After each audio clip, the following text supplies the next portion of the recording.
Je rends des livres numéro 48. La précédente édition de cette série, c'était le 11 septembre. Nous sommes aujourd'hui le 6 novembre. On peut raisonnablement penser que 8 semaines se sont écoulées.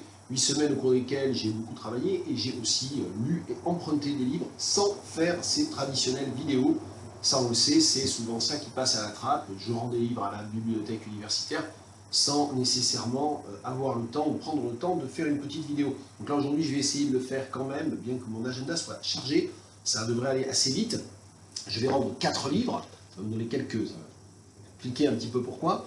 Dans quel contexte je les avais empruntés aussi. Ça, c'est les monocultures de l'esprit de Vandana Shiva, qui est un ouvrage fondateur à Monocultures of the Mind, que moi j'avais lu il y a déjà assez longtemps, qui date de 1993, voilà, traduit par Marin Schaffner aux éditions Wild Project en 2022, donc c'est un texte qui a mis 30 ans à trouver sa traduction, et j'avais emprunté ce texte-là ainsi que d'autres traductions de Marin Schaffner, mais que j'ai déjà rendues, car Marin Schaffner est venu animer un atelier, une sorte de masterclass extrêmement intéressante, c'était il y a 2 ou 3 semaines, à l'invitation de ma collègue Anna Krikoun, pour le laboratoire des traducteurs LEA. C'était vraiment très très intéressant, la salle était comble, c'était dans une petite salle et il y avait plus de 60-65 personnes, il y avait des étudiants assis par terre, enfin, c'était très étonnant.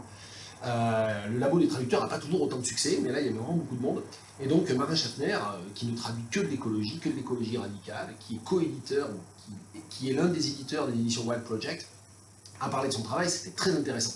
Alors ce qui est assez amusant aussi, vu la coïncidence en quelque sorte, c'est que la même semaine où il est intervenu ici à Tours, était paru dans Télérama un article recensant sa toute dernière traduction, qui est une traduction d'un autre livre de Vandana Shiva, que je ne connais pas pour sa part. Donc voilà, alors juste pour dire quand même quelques mots du livre, et pas seulement du contexte et de Marin Schaffner, j'ai même eu l'occasion de le refeuilleter, de regarder un petit peu la traduction de Marin Schaffner. J'ai pris un extrait du texte de Vandana Shiva en anglais et un extrait de la traduction correspondant pour un exercice de 3e année de traductologie. Donc voilà, la boucle est bouclée, hein. Il y a toute la partie amont, collaboration avec des collègues, labo des traducteurs, puis il y a toute la partie cours, puis il y a toute la partie, évidemment, écoféminisme, qui est un sujet sur lequel je travaille de plus en plus, sur lequel je travaille depuis quelques années, mais de plus en plus. Et donc voilà, donc j'ai eu l'occasion de reparcourir le livre. C'est l'occasion aussi de vous dire, voilà, Vandana Shiva, au même titre que Wangari Maathai, dont je vous ai déjà, pour le coup, plusieurs fois parlé, c'est une figure essentielle, très méconnue en France, très peu vue en France. Wangari Maathai non plus n'a pas la place d'ailleurs qu'elle devrait avoir dans les études, ni postcoloniales d'ailleurs, ni écoféministes. En France, ce sont vraiment des autrices marginalisées, sinon invisibilisées. Voilà, Vandana Shiva. Et puis j'ai lu enfin, j'ai emprunté ce gros quarto des nouvelles histoires et autres contes, les nouvelles complètes de Julio Cortázar, prononciation non garantie. Pourquoi? Parce qu'en fait il y avait une référence à deux nouvelles différentes de Cortázar dans le tout dernier livre d'Enrique Villamatas, dont j'ai parlé, je crois, dans ma dernière vidéo Je rentre mon bureau, qui m'a beaucoup déçu, que j'ai trouvé complètement décousu, complètement fragmentaire, et tournant pas mal en rond sur ses vieilles marottes et ses vieilles obsessions. Et en revanche, voilà, je me suis dit, il fallait quand même que j'aille jeter un œil aux nouvelles de Cortázar, et notamment lire les deux dont il était question, ce que j'ai fait, puis j'ai un petit peu butiné. L'avantage avec Cortázar, c'est qu'il y a des nouvelles très courtes, donc on peut vraiment voilà, un soir on n'a pas trop le temps, on est fatigué, lire 2-3 nouvelles très vite, et c'est très très bien. Alors de Cortázar, je ne connais vraiment que Marelle, que j'ai lu il n'y a pas loin de 20 ans, je pense, ouais, ça devait être peu après notre arrivée, notre installation à Tours. Donc voilà, donc, je ne donne pas les noms des traducteurs, parce qu'il y en a un certain nombre, voilà. Mais c'est, on va dire que la principale, on va dire, traductrice et maîtresse d'œuvre de cet ouvrage, c'est Laure Guy Bataillon, voilà, qui d'ailleurs a un prix à son nom, il y a un prix récompensant la meilleure traduction, bonne traduction publiée, qui est le prix Laure Bataillon, me semble-t-il d'ailleurs.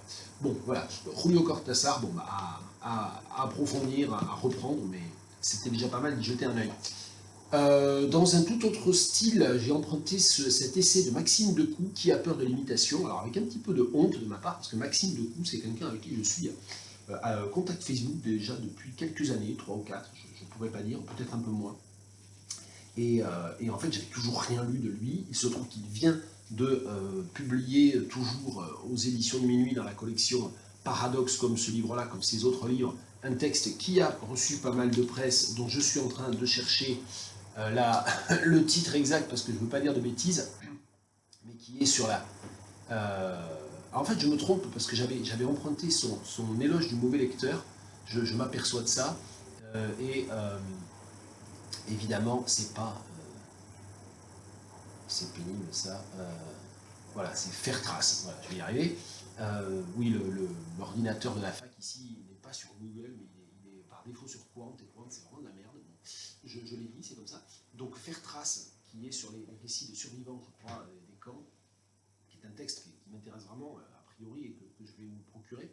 Et donc voilà, j'ai voulu voir s'il n'était pas à la BU, bon, il n'y était pas encore, donc j'ai emprunté Qui a peur de l'imitation, autre texte de Maxime Decoux, essai de Maxime Decoux, sur un sujet qui en fait m'intéresse beaucoup, qui est la question de l'imitation, de la formation de l'écriture, la formation des écrivains, dans l'imitation, le mythe de l'originalité, en fait, toutes ces questions-là, qui sont très intéressantes, avec un plan en 2 parties, malaise dans l'imitation, de l'imitation comme défi à l'imitation, et à chaque fois 3 chapitres dans chacune des 2 parties.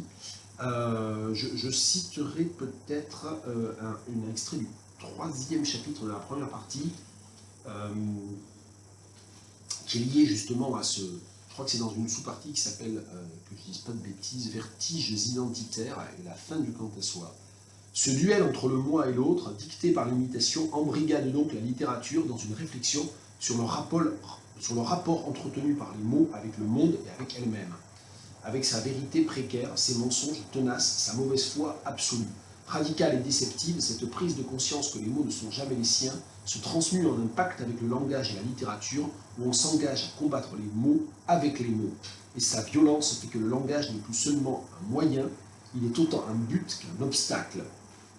Le passage continue, mais comme je ne lis pas beaucoup d'extraits dans ces vidéos, je m'arrête là. Donc Maxime Decoux, et faire trace, si vous voyez ce livre dans les librairies, je pense que c'est un texte qu'il va falloir retenir et approfondir. Et puis dernier texte que je vais rendre aujourd'hui, dernier livre que je vais rendre aujourd'hui à la BU, Johannesburg de Fiona Melrose, un roman très récent, qui est une sorte de réécriture. Alors c'est un peu présenté comme ça, comme une réécriture de Mrs. Dalloway. C'est pas vraiment une réécriture de Mrs. Dalloway, ça reprend le même principe, qui est d'un monologue intérieur, un peu stream of consciousness, un peu courant de conscience, flux de conscience, d'un personnage féminin qui organise une fête. Donc ça, effectivement, c'est un point de départ qui est clairement dérivé de Mrs. Dalloway, avec une épigraphe qui est tirée de Mrs. Dalloway. Donc voilà, on est dans cette question-là, justement, je n'en étais même pas aperçu en juxtaposant les 2 livres. On est dans la question de l'imitation, c'est-à-dire que ce texte n'existerait pas en tant que tel si Mrs. Dalloway n'existait pas comme architecte ou comme intertexte, mais peut-être plus comme architecte d'ailleurs. Ce qui est intéressant aussi pour moi, et même si depuis de nombreuses années, enfin, au fur et à mesure, je me suis de plus en plus éloigné, c'est pas tout à fait exact, mais de la littérature sud-africaine, c'est dans les années 90, et même au début des années 2000, je travaillais encore beaucoup sur des textes sud-africains, c'est un peu de regarder ce qui se passe dans ce texte, qui est un texte de la diaspora, qui est un texte de l'intertexte postcolonial aussi, parce que le jour où le personnage principal, qui est une femme, qui en fait habite aux États-Unis et qui revient à Johannesburg pour organiser l'anniversaire de sa mère, ce jour-là, c'est le 6 décembre 2013, et c'est le jour où Mandela va mourir, en fait. Donc il y a toute cette espèce de suspension, il n'est pas mort, mais il va très mal, toute la nation comprend, toute la ville comprend que Madiba va mourir, et donc il y a cette espèce de contraste permanent, évidemment, entre la dimension personnelle, la dimension familiale. Elle organise une fête d'anniversaire pour les 80 ans de sa mère, et puis tout le monde est un peu en suspendu aux infos pour savoir comment va Mandela, et si c'est vraiment la fin.